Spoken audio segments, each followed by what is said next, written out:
we got some rather disturbing news regarding a Massachusetts high school football team. So their football coach, there is not a name right now present, but he was caught using anti-Semitic play calls, and these play calls were referencing Auschwitz and other Holocaust terms. So basically, he was caught with these, and he was ended up being fired. So he has been fired. There has been a few quotes out. The first one is from Duxbury High School administration. They said, and I quote, "The outrage is real, warranted, and we hear it. The fact that members of our school community use such offensive language, including anti-Semitic language, is horrifying and disappointing." That was the first one. The second one was from attorney Edward Mitnick, who was investigating this. He said, and I quote, "We know from many conversations, emails, and online posts that many people want action now, and we appreciate that sentiment. However, we are still in the middle of an active investigation, and it is important that we get accurate information and facts in this case." And last but not least, this next quote is from the president of the New England Anti-Defamation League. His name is Robert Treston. He said, and I quote, "It's deeply hurtful to the Jewish community to learn that the plays somehow connect to the Holocaust and Judaism. This is a really serious situation. These are indications of a systematic failure, both on and off the field." So yeah, Nate, you know what? I know you like to heat up the mic, so I'll let you go first. Your thoughts on this Massachusetts high school football coach being fired? Well, man, I wish Duxbury High School the best of luck in finding a new coach. Um, I don't even think I want to heat up the mic, dude. Like, I'm not even mad. I'm just disappointed.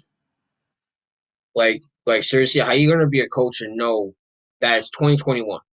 First of all, that's the biggest red flag. It's 2021. Do I even need to say? Do I even need to say why that's wrong?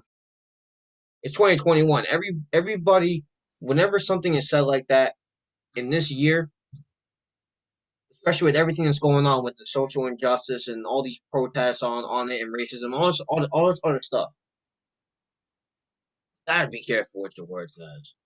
You really do. Like 30 years ago, this wouldn't have been like obviously someone would have pointed it out and been like, "Yo, man, like they would have probably questioned 30 years ago." I wasn't born in '91, so I wouldn't know. But from what I hear from a lot of people that lived in that time, that wasn't really a big deal. My parents talk about it all the time. That wasn't. A lot of people never really stood up to it. Not a lot of people even minded back in '91. It's 2021 now, people, and everybody actually wants to step up to it. They want change, and that's what they're gonna get, or so I hope that's what we get. But um, yeah, man, as a coach, you got to be very, very careful. Just in general, you got to be very, very careful what you say. It doesn't matter what position in society or your status in society is. It really doesn't. You just got to be careful what you say. It's just that simple.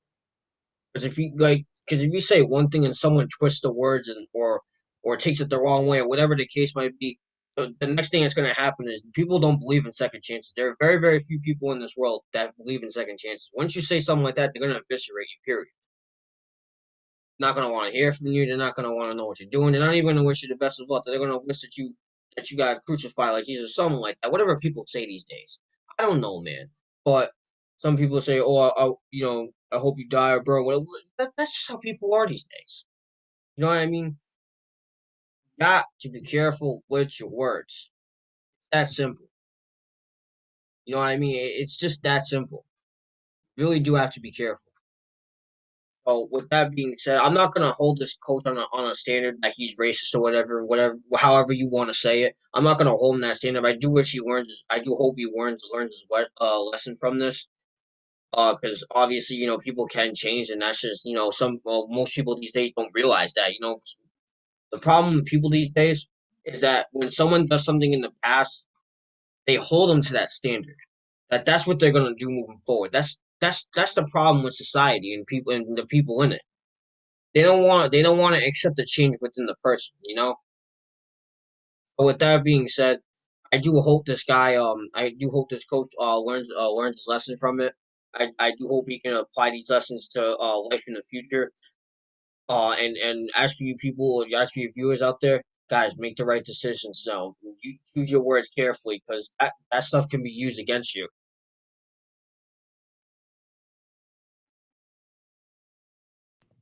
Yeah, absolutely, Nate. I'll take it off from there. So, First of all, this is a very odd. This is very odd. And I know, and going to the part where you mentioned like you don't want to put them on the standard of racism.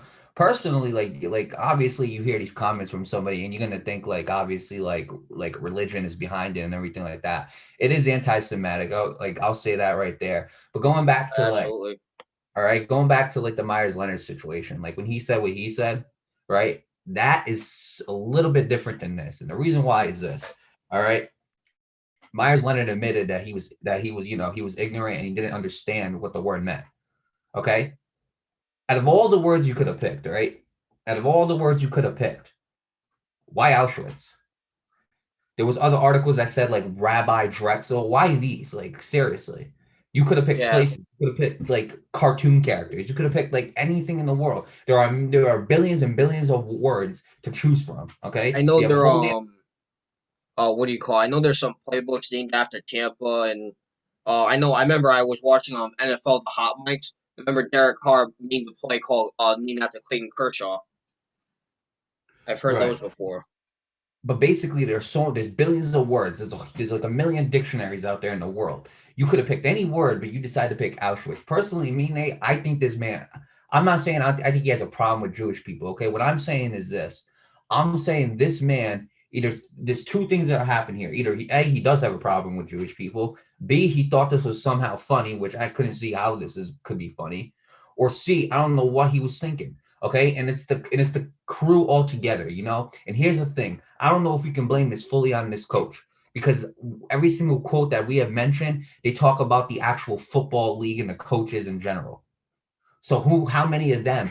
I don't think this is done yet. And I think they're gonna find out a lot of other. This is why this is still under investigation. How many of these coaches actually agreed to this? Not You even know, just the coaches, but the players too. right? Even the players, you can't take them out. Some players might have had a certain part to do with that. So this is why investigations are still going on. How many people are a part of this? Okay, which is so right now we can blame this fully on this coach. Here's the problem: we can't fully blame it on him. Yeah, he is part to blame, absolutely, no doubt about it. Okay, Right. he should have used his words better. Okay, unlike the word that Myers Leonard used that he didn't understand what it meant. This man over here, first of all, if you're probably over 18 years old, you probably know what Auschwitz is at this point. That's all I gotta say. It's not like that curse word that Myers Leonard used, where he didn't understand what it meant. Because that curse word, I had no clue what it meant neither when it first came out. I was like, "What is that? What does that word even mean?" But this word right here, there's no way. If you graduated high school, there's no way you do not know what this word means. Auschwitz. Okay, in case people don't know, in case we got younger viewers watching, Auschwitz was a concentration camp back in the Holocaust that Jewish people were basically kept as prisoners for being Jewish, and it was concentration camp where they would end up doing like very very cruel work, and a lot of them ended up dying and getting killed. It wasn't a great time, and it was a very dark place. You know what it means, but yet you still use it. You know what I'm saying? So personally, Nate, I'm gonna be honest with you. I think he there might be him having an issue with somebody in this league has an issue with Jewish people because you don't just mention this. Okay, and that's the sad part is that we can't just get over the past. You know, we're referencing words from 1940 something. Right. Right. We can't get over the past from 1930 to 1940 something. We can't get over that past. I'll put my money on it. He wasn't even alive at that time. So like, why are all our heads stuck in the past? Like seriously. Okay, what happened to if you like somebody, you like somebody. If you don't, you don't. It's as simple as that. This isn't no. We're not trying to be political or nothing like that. If you like someone, you like someone. If you don't, you don't. Don't call them by no racial slurs because that's just messed up. You know what I'm saying? Like I don't understand this world today. I don't either. We're calling people like you got people out there calling other people racial slurs that were being called to people from the 1800s. We got people calling other people Jewish slurs that have been called to people in like 1940 something. Really? Like, come on! It's time for us all to grow up, man. I'm It really keeping it real. is. It's time for all of us to grow up. There's no need for this. And the only There way, really is. and the only way things are gonna change, and I always tell this to people, it's like, oh, well, this and that happened, this and that happened. I don't care. Well, I do to an extent. I do care about what happened in the past. But here's the issue: you can't keep your head so far in the past. You know what I mean? Because what's gonna get done if you just look at the past? The only way we're gonna get change done in any situation when it comes to anything in general, the only way we're gonna make change is if we keep our heads ahead of us. Stop looking back. It's like driving a car. Look ahead of you because that's where most of the action is gonna take place. Don't worry about the damn cars behind you. Some guys can drive like idiots for all I damn care. Look what's ahead of you. Same thing with this change, guys. Stop looking back. Why you gotta look back on something that happened centuries ago? I get it was bad, and I understand that. Why you gotta call someone that was called to someone else centuries ago or decades ago? Why? The only way we're gonna change is if our heads stay forward. Is if we move forward as a society and get things done. That's just how things are gonna get done. You know what I mean? And it's sad because people don't understand that. It's unfortunate. It really is. And I have to tell this to people a lot too. It's like, stop worrying about what happened 10, 15 years ago. Worry about what can happen 10, 15 years down the road. What we can do. Because whether you guys like it or not, we are responsible for what happens down the road. We are that change. Understand what I'm saying? That's how we're gonna move forward as a society. It's as simple as that. So I don't know if you have anything else to say about that, Mario, but if you do, if you do, say it now. But with that being said, I do hope more information gets found out about this because now that you brought that up, Mario, I actually don't even think this is over either. So with that being said, I do wish Duxbury the best of luck in finding out what really happened here. I wish him the best of luck in finding a new coach. I don't know if you want to talk about if there's more updates on this, if you want to talk about it or not. If so, then we will talk about it. But yeah. With that being said, you guys got to make the right choices. You got to be careful what you say.